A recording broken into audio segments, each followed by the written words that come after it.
Estudo bíblico. Ame seus inimigos. Mateus 5, 44 ao 45. Há alguém com quem você não se dá bem? Qual é a pessoa que você não aguenta?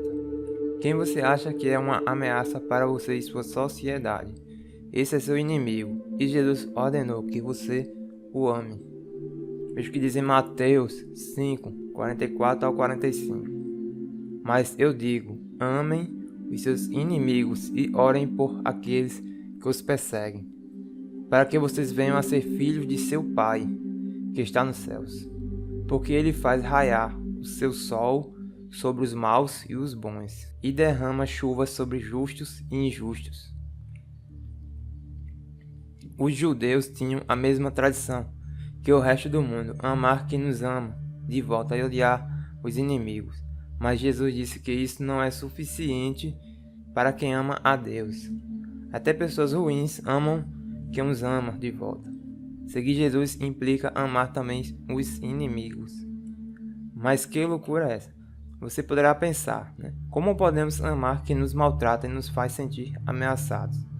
Com certeza Jesus não queria dizer todos os inimigos, só os redimíveis e arrependidos, certo?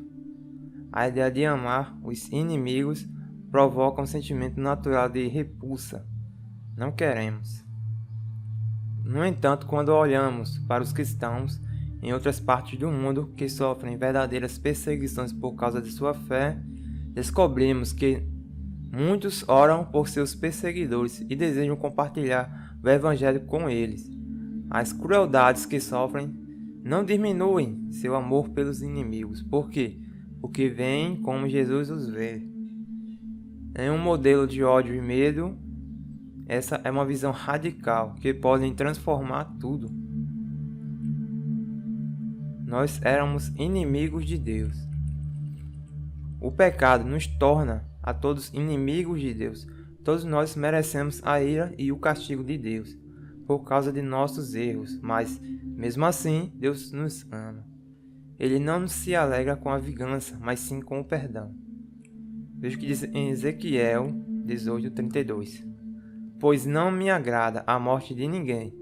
Palavra do soberano, o Senhor. Arrependam-se e vivam. O amor de Deus por nós é tão grande que ele deu seu único filho para morrer por nós. Graças ao sacrifício de Jesus, podemos nos reconciliar com Deus e nos tornar seus amigos. Jesus quebra a barreira da inimizade entre nós e Deus. O amor de Jesus é a base do amor aos inimigos. Por piores que sejam, nossos inimigos são como nós, na medida em que são seres humanos criados à imagem de Deus, que precisam desesperadamente de Jesus. Nós não merecemos mais a salvação que eles. Ninguém merece a salvação. Se Jesus nos deu o privilégio de reconciliação, apesar de ter todo o direito de nos negar, quem somos nós para negar o amor e o perdão aos nossos inimigos? Os que dizem Colossenses capítulo 1, do 21 ao 22. Antes vocês estavam separados de Deus. E, na mente de vocês, eram inimigos por causa do mau procedimento de vocês. Mas agora, ele os reconciliou pelo corpo físico de Cristo, mediante a morte, para apresentá-los diante dele santos, inculpáveis e livres de qualquer acusação, desde que continuem alicerçados e firmes na fé, sem se afastarem da esperança do Evangelho, que vocês ouvirão e que tem sido proclamado a todos os que estão debaixo do céu. Esse é o Evangelho do qual eu, Paulo, me tornei ministro. Como amar os inimigos? Amar nossos inimigos não é algo que vem naturalmente. Precisamos da força de Jesus. Por isso, o primeiro passo para amar os inimigos é entregar sua vida a Jesus, pedindo que ele transforme seu coração, para mudar sua atitude e começar a amar seus inimigos. Ore, pedindo ajuda a Deus para amar os inimigos.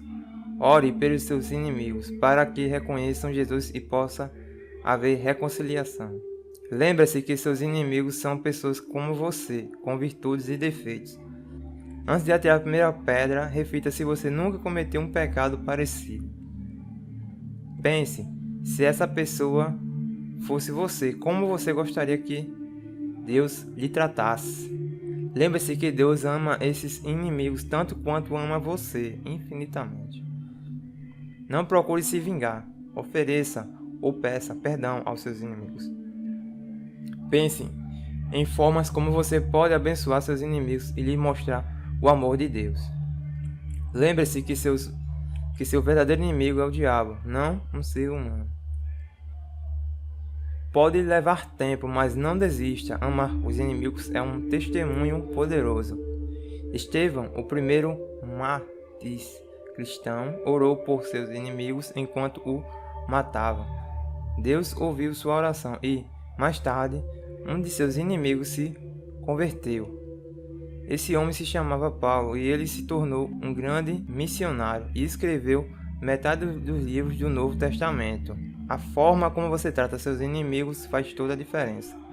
Romanos 12, 21 diz: Não se deixem vencer pelo mal, mas vençam o mal com o bem. Amar sem exceções. Alguns inimigos são mais fáceis de amar do que outros, mas não podemos ignorar o mandamento de Jesus só porque não é fácil. Devemos amar nossos inimigos. Jesus não abriu exceção para nossos adversários políticos, pessoas de outra cultura ou etnias, colegas de trabalho ou de escolas ruins, pessoas com valores morais diferentes dos nossos, criminosos, pessoas de outras religiões, pessoas que nos causam muito sofrimento. Amar não significa fingir que está tudo bem, que nada de errado aconteceu. Não é apoiar o pecado nem defender a impunidade. Amar significa querer o bem do outro, e o melhor para qualquer pessoa é o arrependimento dos pecados e reconciliação com Deus. Amar os inimigos é quebrar o ciclo do medo, ódio e violência, que se gera pela vingança e pela falta de perdão e compaixão. Enquanto o mundo caminha cada vez mais em direção ao ódio, Jesus oferece uma solução mais forte e radical: o amor. Só o amor de Jesus tem poder para restaurar sociedades destruídas e mudar os corações de pessoas dominadas pelo pecado. E você tem o poder para revelar esse amor radical. Seja radical, ame seus inimigos e o mundo verá a diferença que Jesus faz. Amém? Fiquem todos com a paz do Senhor.